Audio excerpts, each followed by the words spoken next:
지난 시간에 고전시대의 개관에 대해서 간단하게 살펴봤고요. 이제 15장 성악음악으로 들어가겠습니다. 성악음악은 항상 좀 양이 많죠. 그래서 오늘 다 끝낼 수 있을지는 잘 모르겠어요. 다음 시간까지 조금 이어질 수도 있습니다. 그래서 성악음악, 그 다음에 이제 기악음악 이런 차례로 넘어갈 거예요. 지난 시간에 개관을 이야기하면서 계몽주의와 함께 또 뭐 산업혁명과 함께 누구나 이해할 수 있는 자연스럽고 편안한 음악을 선호하였다. 그와 함께 인간의 자연스러운 감정을 자연스럽게 표현하는 뭐 강약의 변화라든지 이런 것이 일반화되었는데 뭐 갑자기 나타난 게 아니고 이미 18세기 초반에 있었던 전 고전주의가 좀 주류로 넘어오게 되면서 이제 나타나게 된 현상이라고 그랬어요. 그래서 이러한 고전주의가 도래와 함께 이제 성악음악이나 기악음악도 더욱 변화가 있겠죠. 그 스타일에 있어서. 이런 퀴즈를 한번 내볼까요? 바로크 시대의 말에 성행했던 나폴리 오페라는 어떻게 되었을까요? 1. 계속해서 인기를 얻으며 발달한다. 2. 이러한 자연스러움을 선호하는 시대 정신에 맞지 않아 사라져버리고 오페라 부퍼가 그 자리를 대신한다. 사라져버렸다는 거죠. 없어졌다. 3번은 나름대로 개혁을 시도하면서 성격이 변화한다. 뭐가 답일 것 같아요? 또 고전시대 오페라를 대표하는 작곡가 모차르트에 대해서 우리가 좀 살펴볼 테인데 이 모차르트의 역사적 위치는 뭐일까요? 오페라에서 오페라 세리아를 오페라 부파로 변환시켰다. 혹은 모두 작곡했고 시대 정신에 맞도록 변화시켰다. 현대의 뮤지컬과 비슷한 위치에 징스필도 작곡하였다. 답이 두 개겠네요. 네, 오늘은 3번은 다음 시간에 하고요. 새로운 성악 장르가 나타났는데 그게 무엇일까? 이게 3번이고. 오늘은 오페라에 대해서 이제 집중적으로 하겠어요. 우선 크게 성악음악을 보자면은 이전에 비해서 성악의 비중이 이전에 비해서 낮아졌어요. 물론 이게 뭐 계속해서 많이 작곡되고 연주되고 이랬지만은 워낙 기악음악이 굉장히 부흥하고 발달했기 때문에 비중이 상대적으로 낮아졌다 이거죠. 그러면서 성악음악은 고전시대 이상, 즉 뭐 부자연스럽고 화려하고 장대하고 그런 데서 벗어나서 조금 더 소박하고 자연스럽고 이해하기 쉽고 이제 그런 방향으로 발전을 하게 된다 이거예요. 그래서 크게 오페라, 교회음악, 가곡 이렇게 가곡이라는 장르가 새로 나타나죠. 근데 물론 가장 중심이 되는 분야는 오페라예요. 오페라 프랑스, 이태리, 독일이지만 가장 중심이 되는 나라는 물론 이태리 오페라가 처음 생겼을 때부터 유럽 서양 음악을 지배했죠. 프랑스나 독일의 오페라, 영국, 서유럽 전체를 영향을 주는 오페라를 만들어낸 나라가 바로 이태리였죠. 그래서 38페이지 이제부터 시작인데 오페라에 대해서 오페라 세리아의 태조라는 말이 있어요. 왜 오페라 세리아라고 그럴까요? 잠시 이제 바로크 시대 오페라를 되새겨 보자면은 처음에는 오페라가 그리스 시대의 극을 재현하는 방식으로 시작됐기 때문에 극적인 구성이라든지 가사를 잘 들리게 하는데 중점을 두었지 음악적으로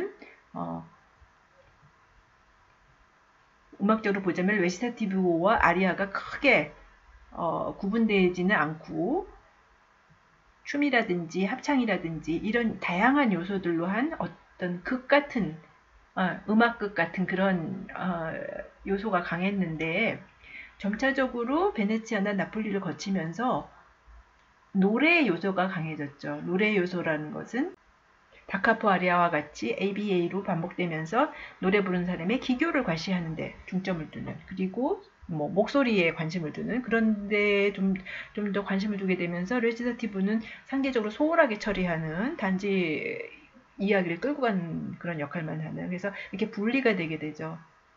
크게. 그리고 소재는 전설이나 신화 같은, 그러면 되게, 전설이나 신화는 세상에 없는 사람들 얘기니까, 고대 역사, 좀, 현실과 약간 동떨어진, 근데 그런 거 했죠, 그 당시에는. 그리고 인물들은 영웅과 귀족, 당연히, 예, 이런 것들이고, 진지하고 무겁고, 노래를 중심으로 하고, 기교적 아리아를 중요하게 여기고, 그걸 좋아했고, 그런 것들은 고전주의 이상하고는 좀 거리가 멀죠. 그래서 오페라의 어떤 한 요소 중에 조금 코믹한 요소들을 집어넣었어요. 근데 그 코믹한 요소들이 이제 자라나갔고, 굴러온 돌이 박힌 돌 뺀다고, 이제 그게 오페라 부파로 굉장히 이제 힘을 쓰게 돼. 그러니까, 원래의 단지 그냥 오페라는 오페라 세리아로 전락하고 말죠. 시리어스한 오페라다. 심각한 오페라.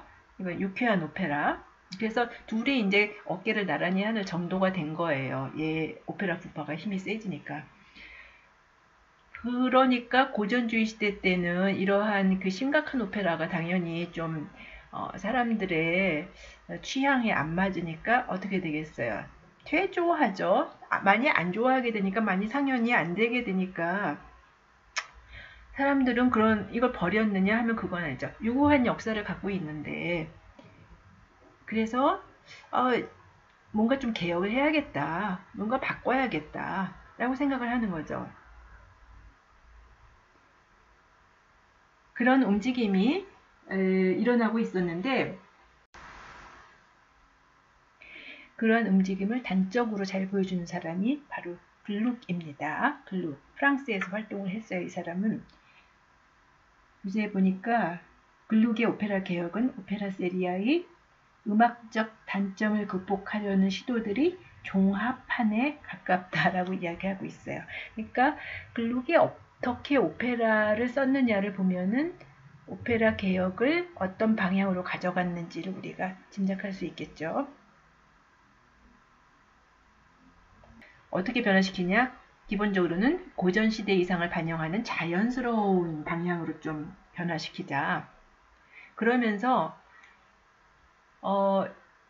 우리가 바로크 시대 때 프랑스의 서정 비극이나 서정 비극을 봤을 때 약간 그리스 시대의 이상을 반영하는 것 같았어요. 가사를 중시하고 딱히 뭐 기교적인 아리아를 쓰지도 않고 춤이나 기악 같은 걸 활약을 많이 했고, 극을 좀 더 중요시하게 생각했다는 데서 오히려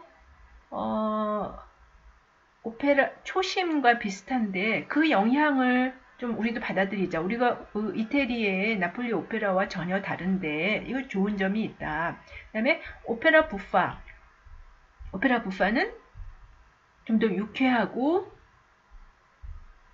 인물도 옛날 사람들이 아니고 현실에서 살아 움직이는 사람을, 이건 우리가 나중에 얘기하겠지만은 주인공으로 삼고 뭐 등등.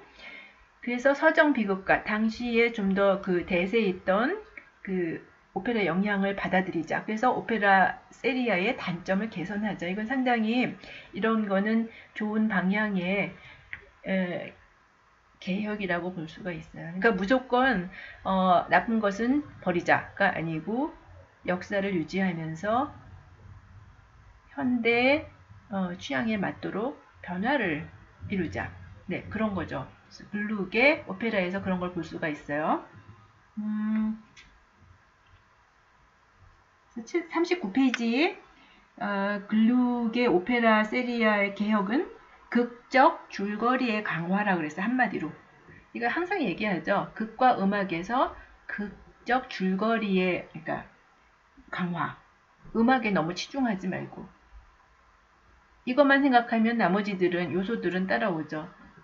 노래뿐만이 아니고 중창과 합창의 역할이 커지고, 이전에 비해서 그 다음에 노래의 경우에는 레시타티브와 아리아가 균형을 이루어 너무 아리아에 치중하지 않고 아리아가 막 기교적이고 막 다른 건 무시하고 이런 게 아니고요. 그 다음에 오케스트라 반주의 레시타티브, 즉 레시타티브 아컴포니아토, 어컴파니드 레시타티브라고 그러는데 하여튼 간에 오케스트라 반주의 레시타티브, 그러니까 그냥 말로만 다다다다 하는 게 아니니까 음악적인 레시타티브를 사용하게 되고 아리아는 어떻게 되는지 이제 다음에 좀 들어보려고 해요. 네. 이 극과 음악과의 관계를 어떻게 잡느냐에 따라서 이런 요소들이 우리 이제 시험에도 나왔잖아요. 이렇게 이런 요소들이 나오는 거예요. 좋은 예가 듣기 15의 1, 중요한 이제 예인데 글루게 오르페오와 에우리디체라는 오페라가 있는데 현재도 굉장히 많이 연주가 되죠. 이 내용 자체는 옛날부터 뭐 또 쓰고 또 쓰고 또 쓰고 또 나타나는 그런 내용이죠. 우리 그 그리스 시대부터 뭐 줄곧 쓰는 내용인데 그 내용을 뭐 다른 내용을 했다기보다는 그 내용을 쓰면서 음악의 요소들을 고전 시대에 맞게 이렇게 썼어요. 이제 들어보려고 그래요. 그래서 뭐 성악하는 학생들 이거는 뭐 많이 부르고 너무나 유명한 곡이죠. 글루게 오르페오의 에우리디체 3막 중에 나오는 에우리디체 없이 어떻게 하라고 우리가 그리스 바로크 초기에 이제 오르페오나 이런 데서 그 줄거리를 아는데 에우리디체가 뱀에 물려서 죽고 그 소식을 들은 오르페오가 뭐 죽음을 각오하고 이제 내려가죠. 그 후에 내려가서 이제 저승의 문지기들을 자기 자신의 음악으로 감동시키고 구해와요. 그래서 성공을 하는데 어떻게 돼요? 뭐 말을 하지 않기로 돌아올 때까지는 뒤돌아보지 않기로 했는데 이제 뒤돌아보고 말죠. 인간들이 그렇잖아요. 뒤돌아보고 말아서 다시 이제 저승으로 내려갔어요. 그러니까 부르는 노래가 바로 그때 부르는 노래가 에우리디체 없이 어떻게 하라고 라는 노래예요. 이 노래를 잠깐 이제 한번 들어보고 감상해보고 이야기해 볼까요?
네, 이 노래를 들으면은 이전에 오페라 아리아와는 사뭇 다르죠.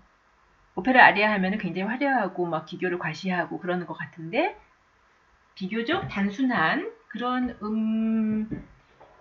음률로 멜로디로 되어 있어요. 그러니까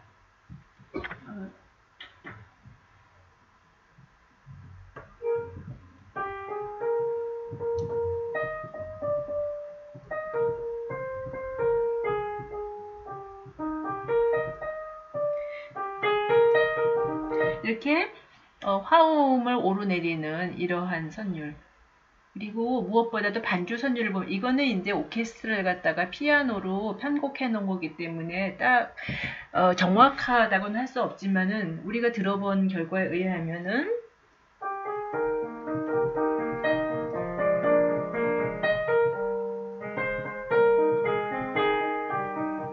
있죠. 네.